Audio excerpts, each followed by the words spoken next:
Hi, my name is Corey. I am the owner of Malastron Bistro, and I am proud to be a Comcast RISE investment fund recipient.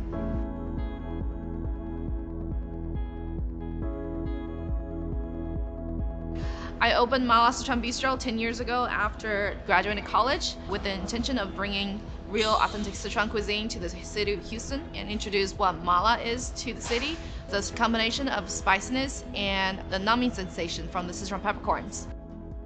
It makes me the happiest to see people from all kinds of cultural background coming together to try our food and to enjoy our food, and because of us, learn about what Sichuan cuisine is.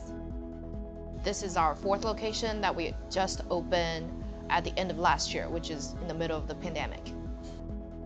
When I heard that I'm receiving the Comcast RISE grant, I was running around at my restaurant doing day in and day out operations, and my husband told me that we got the grant, and I was ecstatic. The grant has definitely helped us through the hardship. It helped us pay for a lot of the extra expenses associated with the pandemic, and also used it for extra publicity, marketing, and to support first responders and medical workers. For other businesses that are still struggling financially because of the pandemic, I really encourage them to apply for the Comcast RISE investment fund as well. The award can really help them to turn around and stay afloat, and in turn help other businesses too. I'm glad that I'm qualified for the Comcast RISE grant because it gives me a better peace of mind for running my business.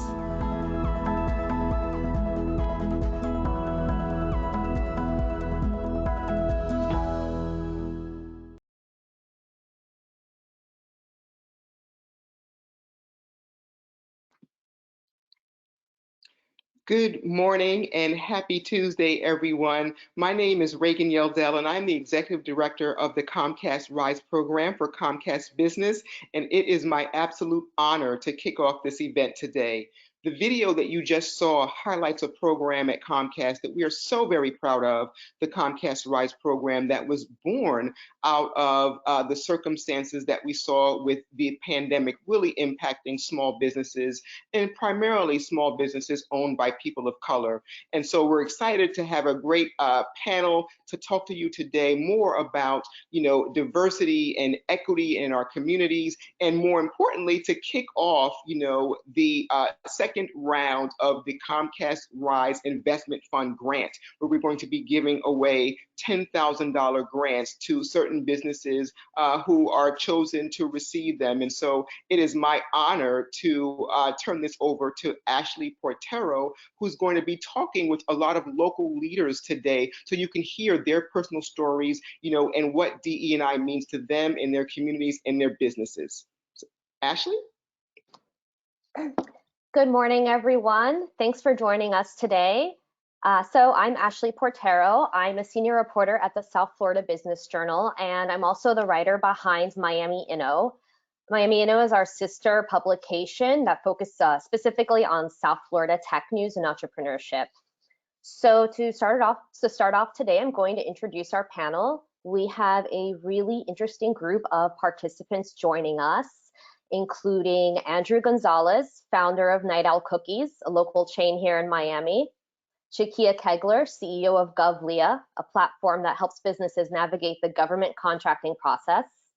We have Rebecca Pistner, founder of Beacon BCS, a virtual language school; Stephen Tulloch, founder and owner of Circle House Coffee in Fort Lauderdale; and Maggie Vo, Chief Investment Officer and Managing General Partner at Fuel Venture Capital. So to all of our panelists, if you haven't yet, please turn on your camera and audio, and thanks again for being here. All right, looks like we're good to go. All right, so to start off the panel, I want to learn a little bit more about why all of you are in your line of work. So for the sake of time for this one, I'm going to ask the panelists to try to keep their answers to about a minute or so, if possible. To start off, I'd like to go to Rebecca. Can you tell us about what inspired you to start Beacon BCS? Yes, of course. My name is Rebecca Pistner. I own Beacon BCS.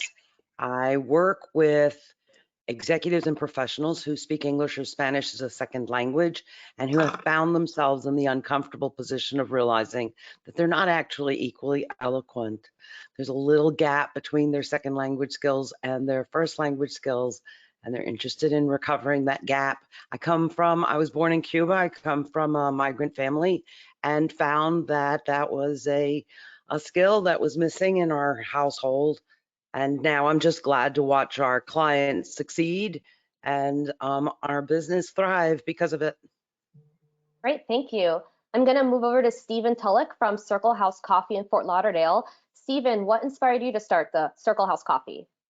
Well, thanks for having me. First off, I retired from the NFL after an 11-year career in 2017.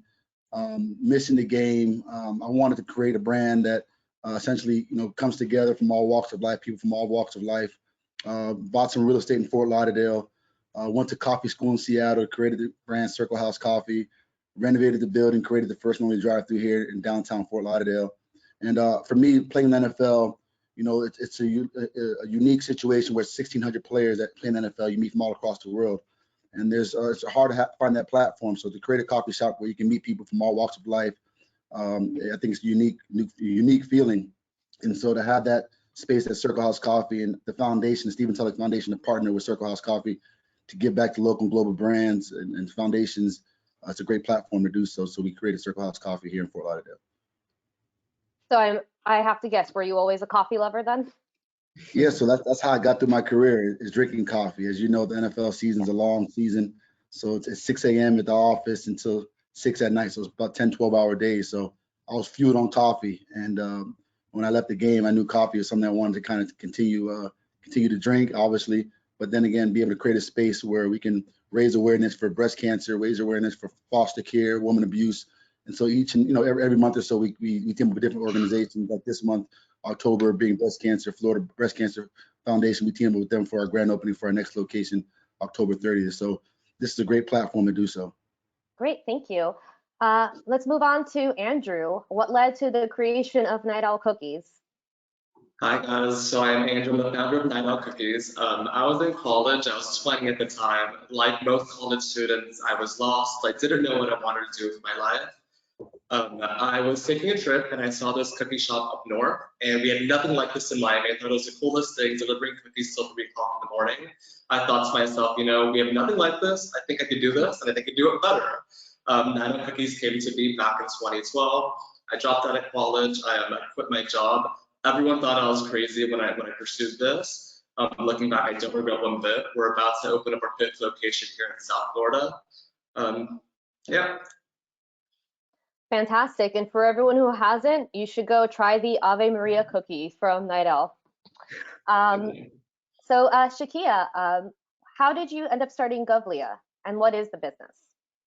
Absolutely. So my name is Shakia Kegler. I am the founder of Govlia. It's actually a combination between government liaisons. Prior to starting the company, I served active duty Navy, where I purchased supplies on behalf of my department. And that's how I was able to really understand the process of selling and buying products and services from the government. So I started working at a company where we did the opposite, sell the products to the government. And the idea of starting Govlia actually happened while I was attending networking events. After transitioning from the military and getting back into civilian life, you want to find your tribe, you want to find people to connect with. And I would tell people about the work that I was doing with government contracting, and they were immediately intrigued. So Govlia is a supplier diversity and engagement firm that is focused on increasing education, informing businesses about the opportunity of doing business with the government, and simplifying public procurement processes. Great, thank you. Finally, Maggie, tell us, how did you start working in venture capital, and what brought you to Fuel?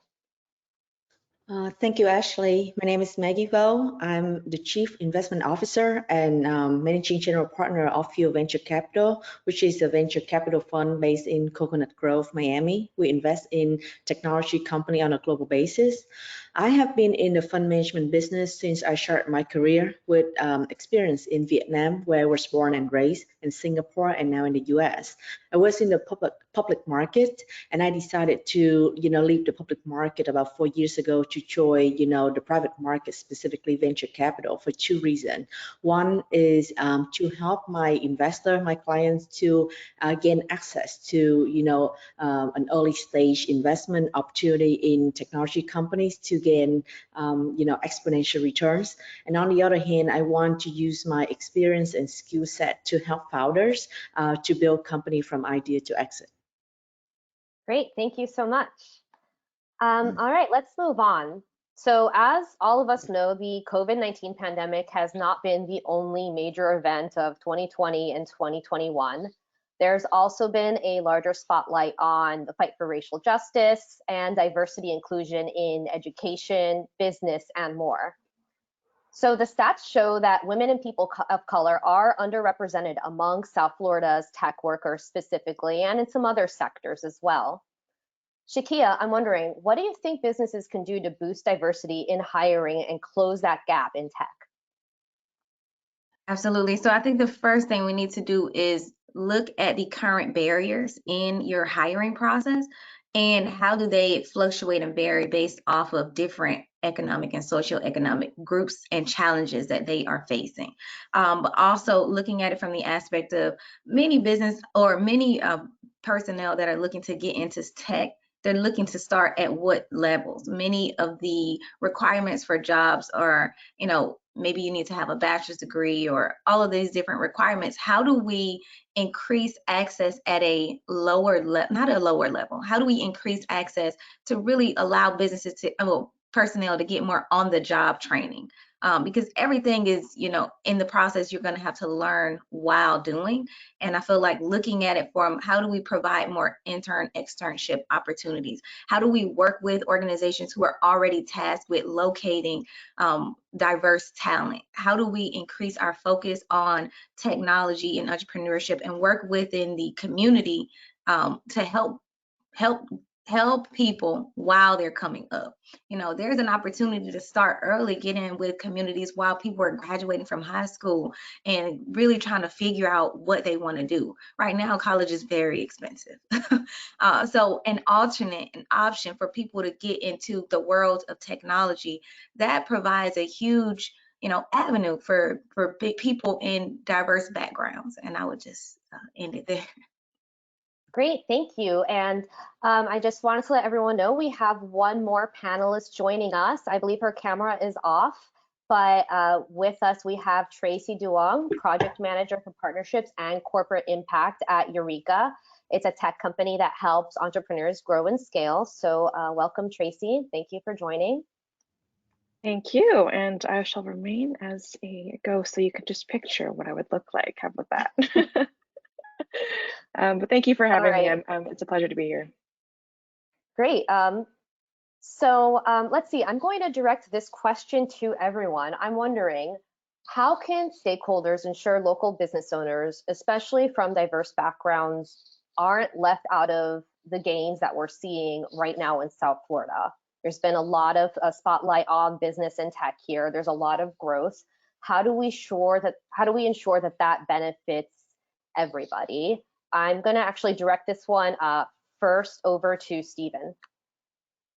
Great question. I think it starts with platforms like this, right? I think it starts with conversation and be able to create a space for us to get together, right? I think, and kudos to Comcast and South Florida Journal to have this platform, because the conversation's out there. Now the door's open. We're in the door. We're at the table. And I think the more that we can invite people to the table, the more we can get our voices out there and be able to create a community and a space where we can, ask questions, give answers, and be able to, give us the right resources to be able to do what we need to do. And I think that's the first step. I think for a long time we never really came together. And I think that's the missing piece, is just coming together and having that table and to be able to express what we need and what's going on and what areas we can help each other. And having platforms like this allows us to do so. And Maggie, same question to you. How do you think that we can ensure that everyone can benefit from all the gains and the growth that we're seeing in this market right now? Well, the thing, I'm thinking about my VC space, my venture capital space is being, dominated by, male. And I think that's one of the reasons why right now we still see, very few women or minority getting the funding at the early stage. So, as a person sitting at, this position, I try many ways, go out, share my story, encourage women. But I think that, the attitude reflect leadership, and that needs to take place at the top of the house. So at Fuel Venture Capital, we always encourage, including the fund or portfolio companies that we work with that create the opportunity for, for female and for minority, for immigrant, right? And when these people, when they get the opportunity, we do think that it's very important for them to make the sacrifice to prove that, they understand the opportunity that they are given. So I think that needs to be kind of like create a virtuous cycle, like the people giving the opportunity, but the people being given opportunity will do their best to showcase that they deserve it too. Great, thank you, Maggie. Tracy, I wanted to get you in on this question as well. How do you think that we can ensure that that there's inclusive gains with all the growth we're seeing in South Florida right now? Yeah, I mean, to echo what you said, there's been a lot of talk about tech and So I can't hear anything right now. How about now? Okay, are we good with access I can hear you. Oh, great. Okay, so echoing what you said about tech and access there, and yes, it's important, Stephen, to talk about these, and yes, Maggie, it's important to look at representation, but furthermore, we need to give access to not just tech companies, to your local barbershop who also needs to think about how they can enter the digital world, about the cookie shop down the street who also needs to enter the digital world. So digital applies to every business and not just tech. And how can we put people into the mindset of, hey, not only do I need to have a Facebook page, but a website, which is important to funnel people back into my business, and so that I can look at customer acquisition from a perspective, because every company now should be a tech company. And we need to be able to coach people and educate people on that process. And so one more, I'm wondering, how do you think South Florida is doing when it comes to diversity and inclusion? Where do you think the business community can improve overall? I'm going to direct this to everyone. Ashley, I was hoping to add something, and I'm sure it's true for South Florida as it is here in Houston, where I am. And one of the things that Stephen brought up was having the platform. I think it's very important that when people like Comcast has done and Eureka has done, if we're going to encourage people of color, women to come forth, minorities, people who have been disenfranchised to come forward and start building what they have the talents and gifts to build, it's very important that we listen to what they need. So in the past, I think that there were wonderful people who were giving us what they thought we needed. And now they're actually hearing us, like Stephen said, because we're at the table. So they're hearing us speak about what we need. And it's very important. And then to add on to what Tracy said, yes, I am not a technology company. We're an educational service, but the technology in today's environment is key. And between the gift that Comcast gave us, along with the partnership with Eureka, we were able to actually use those funds to do something that was technologically impossible in my mind at my age, because I had no clue how to do this. And so I think it's a combination of all things, listening to what we need and then providing us not just the money, but the tools as well, so that we can, again, thrive. Thank you. Great. Thank you so much, Rebecca. So part of inclusion is working with diverse advocates and business partners. I'm wondering, is that something that you do in your organizations? Andrew, can you talk a little bit about how you do that with Night Owl Cookies? So when it comes to Night Owl Cookies, I try to build a really diverse and inclusive workforce when it comes to not just our front of house team at our stores, but when it comes to upper management as well. We have everybody from the LGBTQ community to Middle Eastern to trans. To me, when it comes to our customers, it's important to be as inclusive as possible. Great, thank you. And what about you, Rebecca? how do you try to make sure that you're including diverse employees, partners, advocates in your line of work? Given our line of work, it's not as complicated as it might be in others because that is who we serve. We are serving people who are having challenges with their second language. And so it's very important that everyone from our marketing team to our instructors to our administrative folks all understand where our clients are coming from. And so it's key that they too have that experience and feeling a little bit out of sorts in a community around them. So it's not just about not being from here. It's not just about what color we are. It's about being different than the people around us. And so we love it. We love it. It's what we do is try to bring all these people together to because we all belong to the same thing, and we're all trying to accomplish the same goals. And I love what you said, Rebecca, and I feel the same way about that. I think what inspired me to start Circle House Coffee is diversity. If you look on the south and north side of the building, we have our flagship store. We have Black, white, Asian. You have different colors of people, and I think that's the main reason why I started Circle House Coffee, is to have inclusivity of everyone, whether you're Black, white, wherever religion you're from, gay, straight, whatever it is, it doesn't matter, right? We're all here for the common goal, and Circle House Coffee is giving back one sip at a time, right? So we come here to Circle House Coffee to put our minds together and how do we, grow community. And I think, typically when you go into coffee shops, sometimes you feel out of place. Am I there too long? Am I spending enough money? Are they looking at me funny because I'm using the bathroom? I only bought a drip coffee. I think here it's just love, right? We just preach love and great customer service and inclusivity of everyone. Doesn't matter where you're from. I think we promote more love and more exclusivity amongst people. I think we grow the community in a positive light. We're able to impact lives and community and different people in the community. So I think having a diverse platform, whatever it is you do in business, I think is important, and to promote love and togetherness. And I think that helps grow the community in a positive way. And to piggyback on what Stephen said, from the corporate perspective, inclusion and diversity is at the core of what we at Comcast do, and we support, and we hold ourselves accountable as well, right? Where we make sure that we partner with all of, from feet on the street, kind of the local chambers, local organizations, to make sure, to Rebecca's point, that we're hearing the needs of what the community is asking for. And even with the RISE program, right, that was born out of the need to making sure that diversity of access, right, that businesses owned by people of color have the access to funding and to tools and things like that. And we actually, even with this program, right, even down to the vendors that we worked with, that commercial that you saw, we made sure that we're using diverse vendors, right? Even the people that we do business with, we want to make sure that we're doing all we can to give the access and the diversity, not just to the people that we serve, but to where we even spend our dollars. So that's very important. Absolutely. Thank you, Reagan.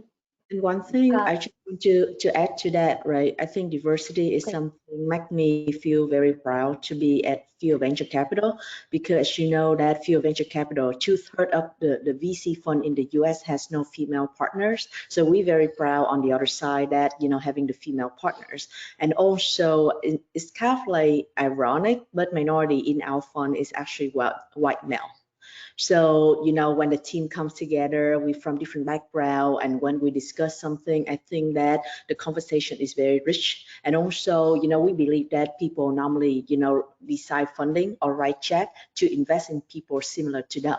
That's why we want to make sure that at the table, where on the decision makers, they need to be from different groups so that they can understand the pain point or understand the challenge of the people, applying for funding.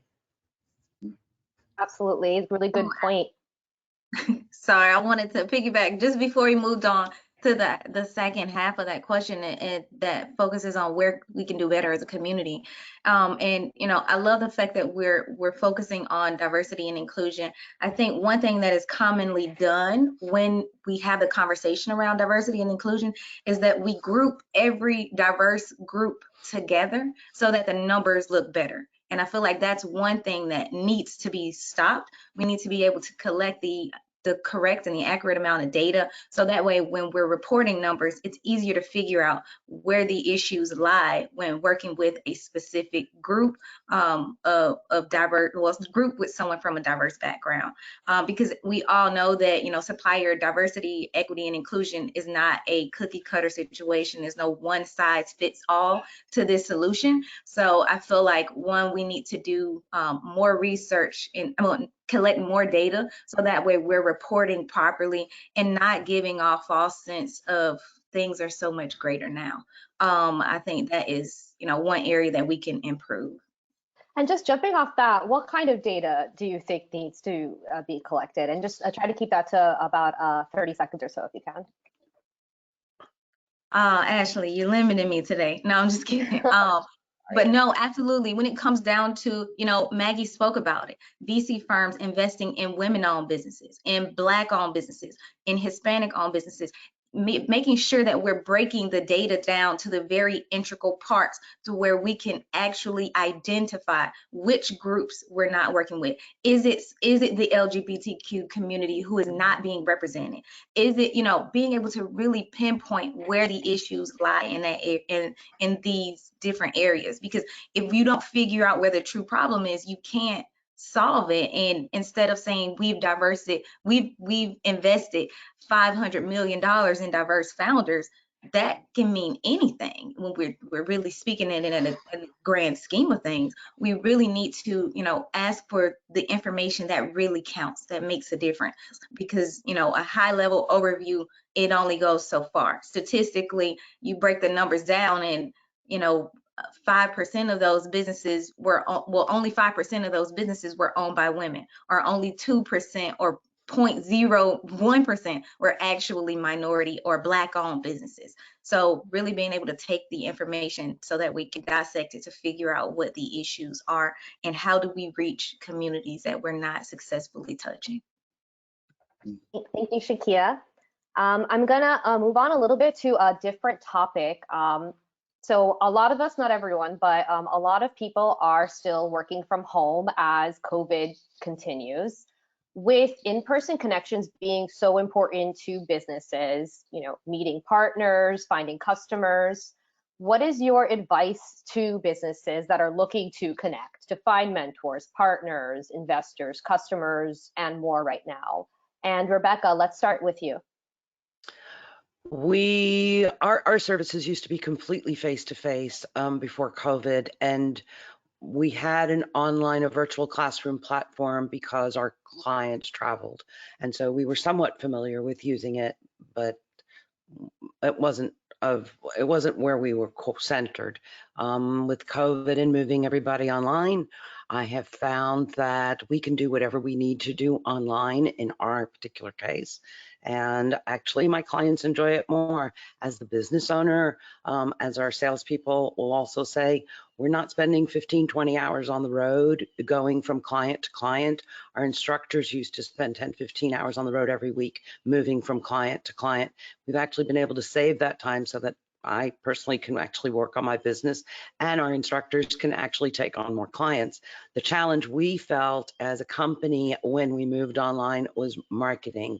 And that's where Comcast RISE program and Eureka came in really to rescue us, because when it came to marketing, although I've been in business for most of my life, I can't remember ever not being part of a growing, building business. I had never worked in this business model before, and I had no idea how this thing works. I was a user from the outside, but not in the background creating. And I have learned so much. There's no age limit to learning, thankfully. We have plasticity in our brains, and I'm actually having fun. I'm doing something I've never done before. I'm creating something I've never created before. I'm building something. It's like I'm an artist and I'm using new materials to create something beautiful to change the world. And I can't say it enough times. I couldn't do this the way I'm doing it with such ease without Comcast RISE and Eureka. They sent my world on a trajectory of success. And it would have been much more challenging because this virtual world is not going away. It's where we're No, staying, and absolutely we have not. to learn how to use it. And we not only have to use it, we actually have to exploit it without abusing it. Because I think we have to draw the line between exploitation and abuse. Exploitation is where we squeeze all the juice out of that orange, and I want to squeeze all the juice out of the orange, but in the process, I want to be able to give as much juice to all of the people around us, from the people who work with us as well as our clients. And again, Comcast RISE and Eureka have given me the tools to be able to do this. I've been able to share these tools with Great. my team. Sorry, Rebecca, I'm sorry. I have to stop you there so we can move on. I will get back to you soon, though, I promise. Maggie, I wanted to move that question over to you. How are you connecting with new clients, with partners? How are you, in a business that's usually face-to-face, how are you making it work in a virtual world right now? I would think that like the fact that we live in Miami, and I have been traveling, already starting the beginning of the years. I find myself luckier a little bit because, as you live in Miami, things have been starting to go back to normal. And, last year when everything shut down, we make the best out of it. When COVID, broke out, we reached out to our founders, making sure that they know, how to navigate the crisis, the challenge. But since the beginning of the years, thanks to the tech movement, we have a lot of new face in town, as you know, and I feel like I have two full-time jobs now besides running a fund, but we going out there very often. We put our name out there. I think the main reason is, right, we want to build Miami, specifically South Florida in general, as like a startup ecosystem, like a tech hub. So we want to go out there, make friends, and tell the story so that we can attract more people coming here. So I'm going to say, this year a little bit different from last year. We already start, still doing virtual, but putting ourselves out there a lot. Like I'm sitting on the board, I'm doing, panel like the event today, so that we can connect with people. Great, thank you, Maggie. I wanted to turn this over to Andrew and Steven. Obviously you guys run businesses that cannot go completely virtual, right? I'm wondering, how did you adapt, or did you even have to adapt at all during the pandemic? Let's start with Andrew for this one. So the majority of our stores, obviously, people go in to purchase cookies. We had to completely redo our store structure. We had to close down the interior. We had to build ventanitas, which in Miami, basically go to every bakery. There's a little window that you pass down everything under. Everything had to go through under a window. Everything was done online via phone call. Our stores were closed for about 8 months, but even then, our sales increased from the previous year. When people are stressed out, they want something sweet. They want something. They want dessert to kind of get their mind off of all the stresses in the world. So we're lucky in that sense. We did notice that there was a shift from obviously dine-in to delivery because of that Uber Eats, Postmates, DoorDash, the commission rates running. We were spending $200,000 just on commission rates of third-party delivery. It made no sense for us. We decided to launch our own internal app. At that point, our commission dropped drastically. The customers was charged for delivery. We didn't have to absorb any costs. We kept all the data. It made sense for us. But yeah, we had to completely redo our structure. Great, thank you. And what about you, Steven? Did you have to adapt, or what kind of changes did you see at Circle House Coffee? Yeah, it's funny. The business itself, having a drive-through changed the game, right? It when I tell you, the pandemic it reversed in a sense for our business. Our numbers kind of took off in a higher rate just because of the drive-through.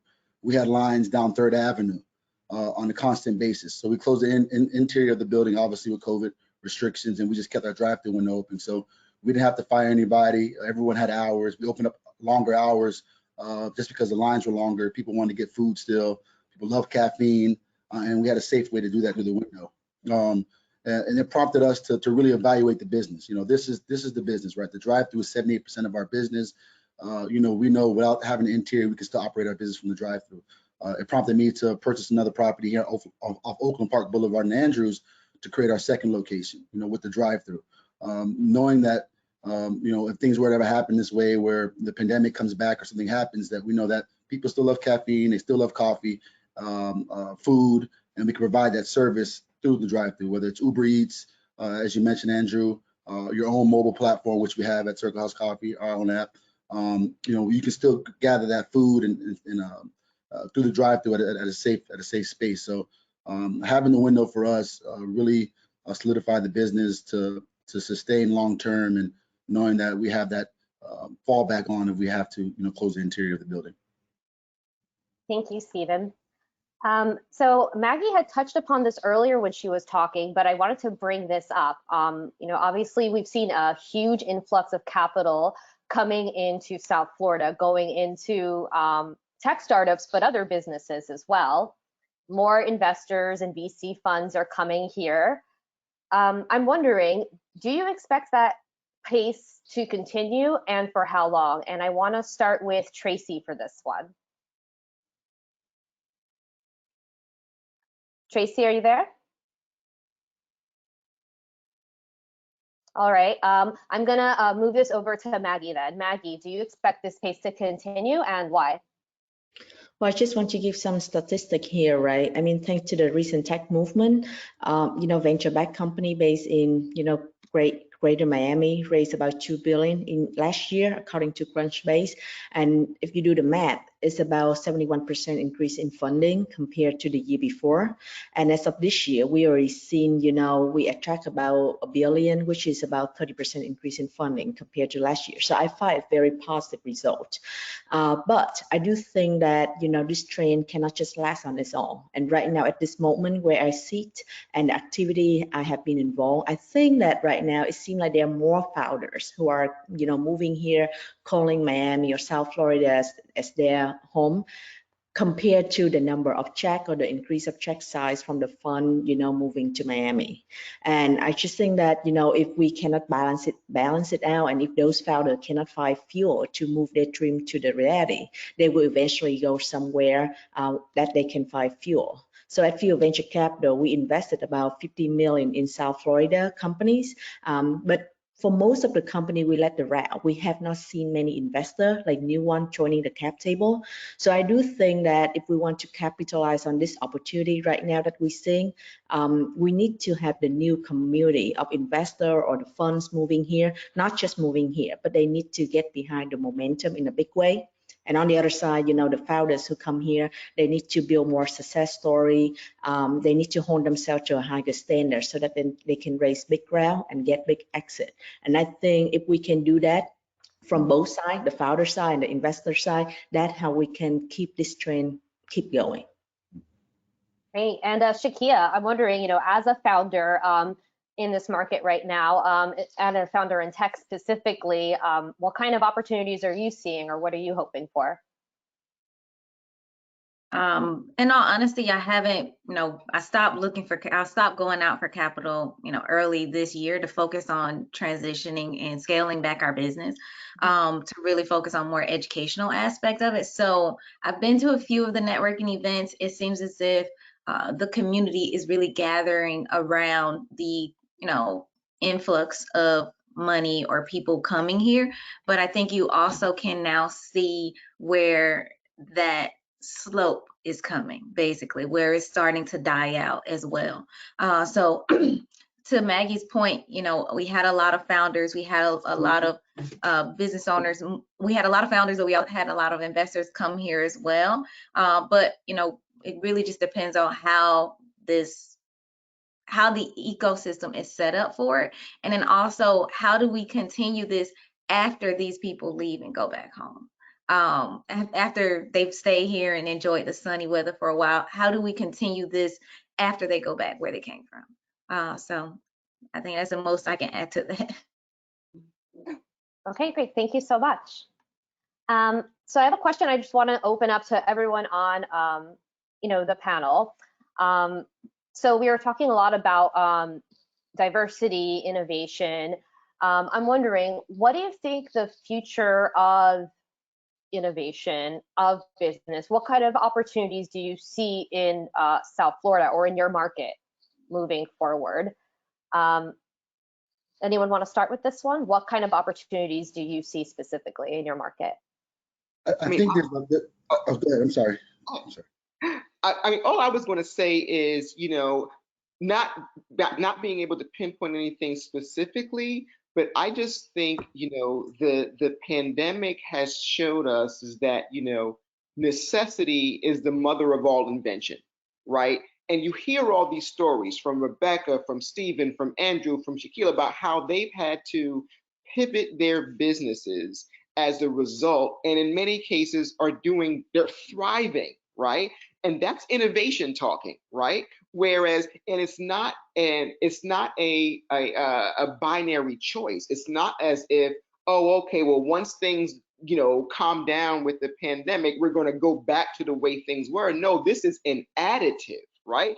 This has just shown that innovation and technology is additive. So, I just think that, the world is open. Who would have thought, right, that something like this would have happened, but yet the resiliency of the business community and all the founders, made a way, right? And are thriving because of that. And so when technology, and creativity meet, I just think it's fantastic. And who knows what's going to happen, but I just think all outlooks are positive for what the future will hold, and we'll see what these businesses will be able to do and think of next.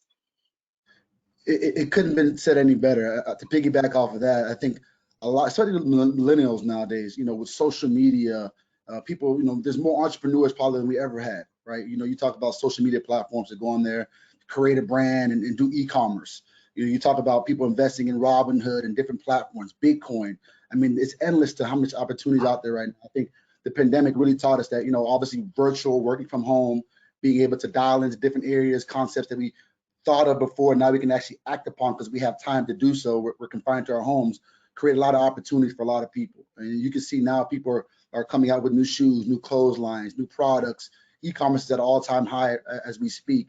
And I don't think it's going anywhere. To Rebecca's point, it's not going anywhere, right? If anything, it's enhancing and there's more opportunities. So I think a lot of people understood that, took advantage of it, and you're seeing the effects of that. And it's not going anywhere. I think personally, I think it's going to continue to grow. And adding to that, if I may, there's also a discovery of your neighborhood too, what's down the street and how you can incorporate that as a vendor into your business. How can you incorporate local businesses? And as a local business, how do you make people aware? And so this is where we use technology. This is where we look at how we can use social media in order to tell people that you're just down the street, that you are a Black or brown or women-owned or veteran-owned business, and how you can use that and key and tie that into an ESG goal that a corporation may have. And if you're not down the street and you're around the world, we can still help you. Because for us, it did exactly the opposite. Until this happened and we all moved online, we were limited by where we were. And now we have clients in Portugal, and we have clients in Germany. We have clients in South Africa, and we have clients in Guatemala. We have clients throughout the entire world. And it opened the door for us. And I agree with you, Stephen. And Reagan, the innovation, when we changed this business model, it actually created, the possibilities exploded. They're endless. That's really exciting. Thanks, Rebecca. I'm going to move on to one of our final questions, and this is going to be what we call one of our lightning round questions. Essentially, I'm going to, I have a question for all of you. I'm going to go around the panel and ask you guys to answer in about 10 seconds or so, if you can. So pretty basic, but I think a lot of people are curious to hear from you. What do you think is the best advice or just really valuable advice you have received about running a business? I'm going to start with Andrew. Yes, following your dream, do not give up. If people think you're crazy, do not listen to them. Just go after your dream no matter what. Awesome, thank you. What about you, Shakia? What would you say is a valuable piece of advice that you've gotten about running a business, or you could share? Okay, so one of them is to give yourself some grace. I can get to 10, 2 in like 3 seconds. One of them is to give yourself some grace in this process. Don't stop pivoting. And then a third one, you're running a business, not a museum. You have to make money. It doesn't have to look cute. Rebecca? You know, I've been in business for a long time, and so what I try to do is make sure that I do everything that's put in front of me. So I don't really know what coming here today is going to do for my business, but I'm here. I use every opportunity as an opportunity. But the best piece of advice I've gotten in the past year as a result of this Comcast RISE grant came from a Eureka consultant, and she told me to execute. Don't forget to execute. We plan and we build and we put together repertoires of materials. We've got to put it out there. Don't be afraid to get out there. It's better to put something out there and be human than not to put anything at all. Tracy, what about you? Test your market. You think you know everything about your customer. You think that you have it down pat. You think you know what they think. Know that you don't know. I would be humble and test your market. All right, and Stephen, what's some valuable advice you've received or you can share? The journey is a process. Adversity builds character, and consistency brings results. Right? That's the nature of entrepreneurship, and anything as you put your mind to, you have to stay consistent. Understand that adversity is going to come. It's just how you respond from it. Great. All right. Well, I want to thank all of the panelists for your thoughts today and for participating in this discussion. It was really interesting. I'm going to stop us here so I can bring it back over to Reagan, and she's going to tell us a little bit more about the Comcast RISE grant and the application process.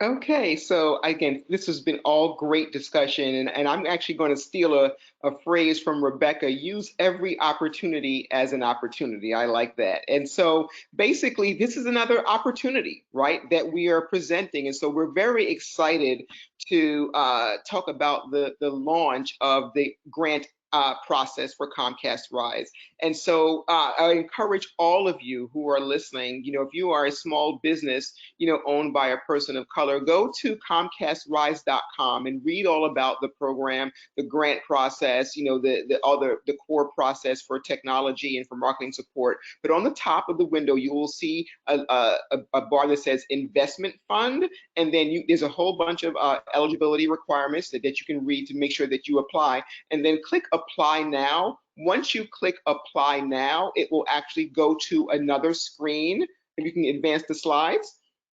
It'll go to another screen that shows the grant application window. You've heard Rebecca talk about Eureka. Eureka is one of our partners that we are working with to not only help us administer the grant, but also provide mentoring, coaching, and resources to all of the grant winners. Because there's one thing to say, here's $10,000, but there's another thing to say, but here's how we can help you spend that $10,000 optimally to help benefit your business. And that's what Eureka is providing, that mentoring and support. So basically, there are three things you have to do on this page. One is you'll have to register an account.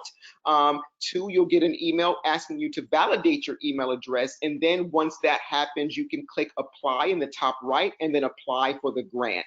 A couple of things I also wanted to just make you aware of is that, in advance, have a couple of documents at the ready, because there are some things that we'll need to be asking for you as a result of the process. So one is we'll need your W-9 form, basically for tax purposes, not for Comcast, for the IRS. We don't make the rules.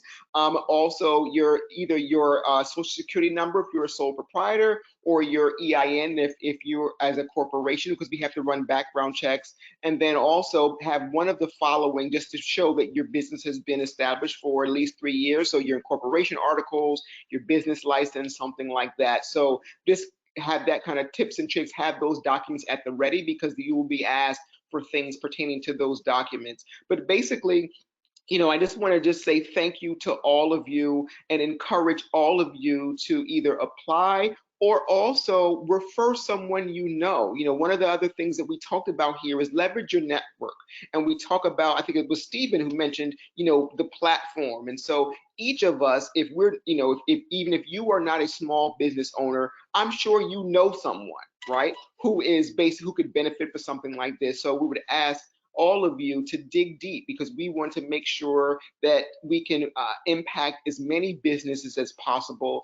And also there's the $10,000 grant, but there is also, you've heard me mention the core program, whereas you can also apply to receive complimentary marketing support, like for example, a free commercial and free airtime. Talk about promoting your business, right? So you can apply to get a free commercial or free airtime, or you can apply to receive complimentary technology services, your internet, your phone, your cybersecurity for 12 months for free. So it's not just about, what can you do to help your business today, but how can you leverage these resources to set your business up for longer term success, just like you've heard everyone here talk about, right? Not just today, what you're reacting to the pandemic, but reacting to the pandemic, but with an eye towards the future. And so we at Comcast, we are very proud to support each one of the folks that you hear here, right? And so, it's a very, fulfilling process, but also every single one of these folks on this call, you are our why, right? You are why we do this. It's, we talk about RISE in the abstract, but at the end of the day, we want to make sure that we are impacting the actual small businesses who can then impact their communities. And so with that, Ashley, I'll pick it back on to you as far as I think we're do some Q&A. Right, thank you, Reagan. So we just have a few quick questions from some of our attendees who have been watching the panel. And to everyone still watching, if you have a question that you want to get in, put it in the chat box in the next few minutes. So let's see, the first question is, we have a question from Laura, and she wants to know how to find and implement tech, how she can find and implement tech solutions like marketing platforms or CMS tools. Basically, she's wondering, where does she start to find some of this tech that she needs for her business? Well, I'll start here. So don't underestimate the powers of your local chambers of commerce. They have a plethora of tools and resources that can get you started, at least directing you where to look, right? Because, for example, you can just do a Google search on, CRM and tech tools, but that may not be, that may be too broad, right? And so I would say leverage, kind of the local resources, your small business associations, your chambers of commerce, because they have, more curated educational resources, whether it be technology or marketing or et cetera, to kind of point you in the right direction for basically what fits your needs.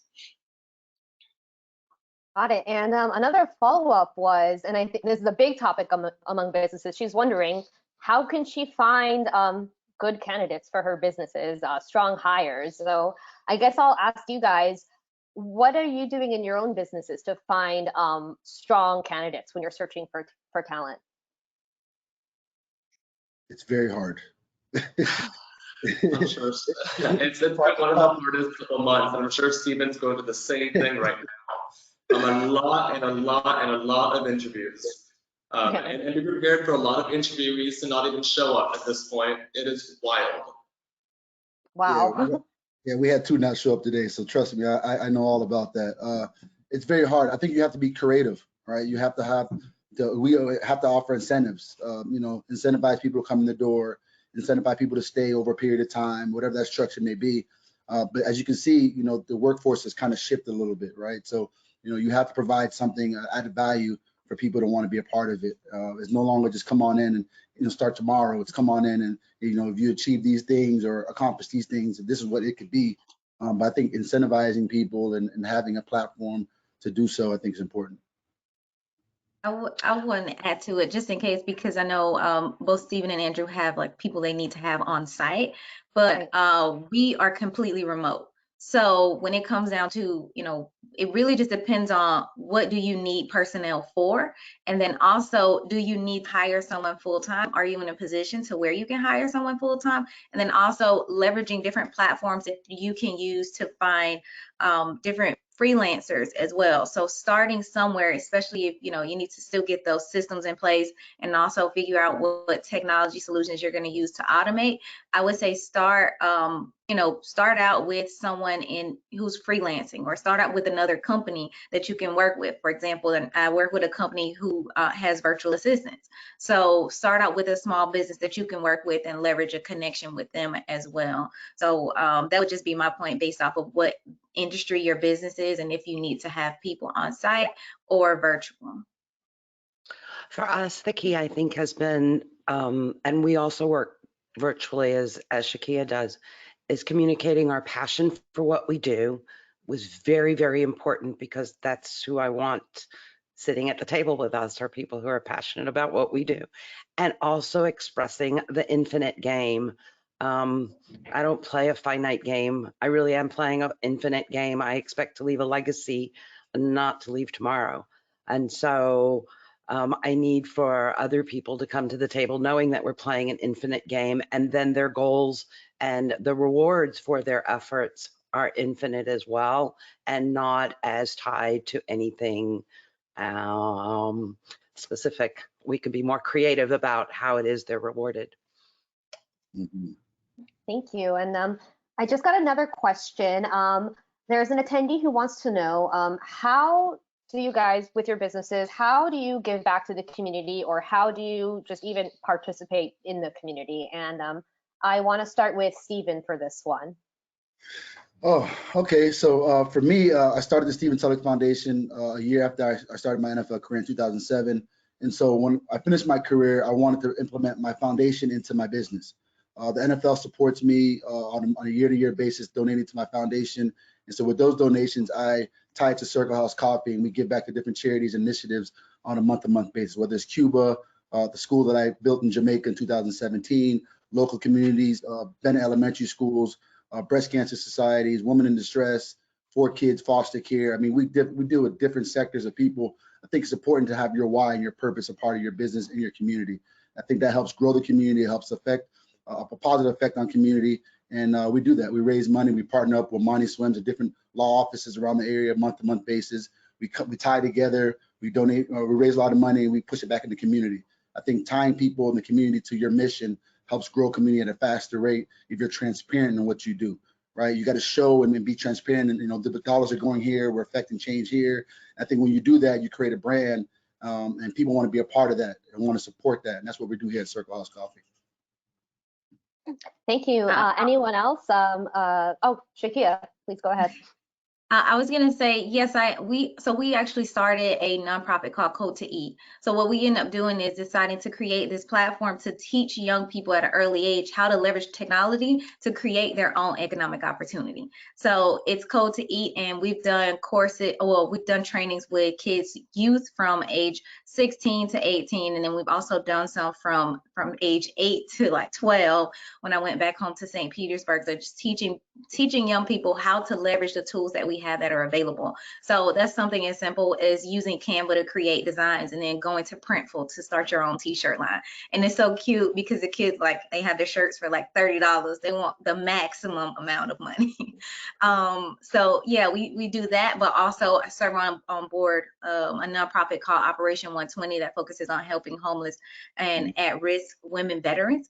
So that's one thing. And in addition to that, with GovLEA, we end up launching a podcast. So the podcast, we bring on different government buyers, different business owners who've done business with government agencies as well, and prime contractors, to really give business owners an opportunity to get in front of these people. And the name of that podcast is called Government Coins. So we have a few different areas that we're working on giving back to the community in more of, a nonprofit standpoint, but also just an educational information aspect as well. Very cool. And Shakia, just to remind us, what's the name of that podcast again? Government Coins. So it's on all podcasts and mediums. We also have the videos up on YouTube as well. So Government Coins. Thank you. Anyone else want to jump in before we wrap up? Maggie? Yeah, so Individually, I think that, me and my partner, there's no single week pass by that we not out there doing podcasts or doing panel, making sure that, we spending time to help founders understand how to, let's just say, create a pitch deck, how to attract funding, right? But from the fund standpoint, we support our tech community, our founders by, both from the capital side and from our efforts, sitting down together, educating them. And then we also encourage a lot of founders from overseas, like, in Europe, in New York, moving down to Miami, South Florida, so that they can, expand their business, also create more job opportunities for our community also. So, I think that everywhere we go, we want to tell, the story about how things have been changing down here, so that people can see that, everybody in the community have made an effort to make South Florida, to make Miami as a, more like a global tech hub and attracting more people here. Thank you. And Rebecca, did I hear you try to jump in before on this one? Yeah, I volunteer with Prospanica, which is a national organization that helps to educate and improve opportunities for Latin American professionals. I work with the local chambers. I think Reagan brought up a very good point of working with your local chambers, working with your SCORE mentors. There are a lot of free resources out there that are available, and we should make use of them. And I use the word free lightly because we are paying taxes and fees and dues and stuff when we join these organizations. So they're there for us, though. And I also work with the University of Houston in mentorship programs, mentoring. I think Shakira mentioned earlier that, we don't have to wait till people graduate.